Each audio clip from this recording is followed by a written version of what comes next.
2 दिवसात ब्लाऊज झालेले आहेत तयार आणि हे एकाच मापाचे 6 ब्लाऊज आहे. एक ब्लाऊज शिवून दिलेला आहे. फिटिंगसाठी करेक्ट येते की नाही तर परफेक्ट असे फिटिंग आलेलं आहे आणि एकाच अस्तर भेटलेलं नाही. त्याच्यासाठी फक्त आपले हे 4 ब्लाऊज शिवून झालेले आहेत. परफेक्ट एकाच मापाचे अंगावरून माप घेऊन हे ब्लाऊज शिवलेले आहेत. तर हे हुक आपण हे आतून लावलेले आहेत. पाहू शकता तुम्ही हे वरून हुक नाही आहेत, आतून लावलेले हुक आहेत. आणि हे जर तुम्हाला आवडलं असेल तर नक्की कमेंट्स, शेअर आणि सबस्क्राईब करायचे आहेत. हे आपलं असं हे 40 साईजच्या ब्लाऊजचं कटिंग आहे. परफेक्ट अशी ही प्रिन्सेस ब्लाऊज कटिंग आहे. पाहू शकता हे हुक आपण हे आतून लावलेले आहेत.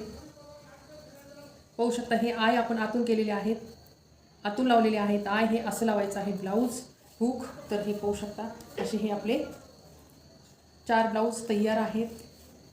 तर याचे मी व्हिडिओ अपलोड केलेले आहेत लॉंगमध्ये, तर तुम्ही जाऊन चेक करू शकता. पाहू शकता हे ब्लाऊज आपले तयार झालेले आहेत 4 ब्लाऊज. तर व्हिडिओ आवडला असेल तर लाईक, शेअर आणि सबस्क्राईब करायचे. थँक्यू.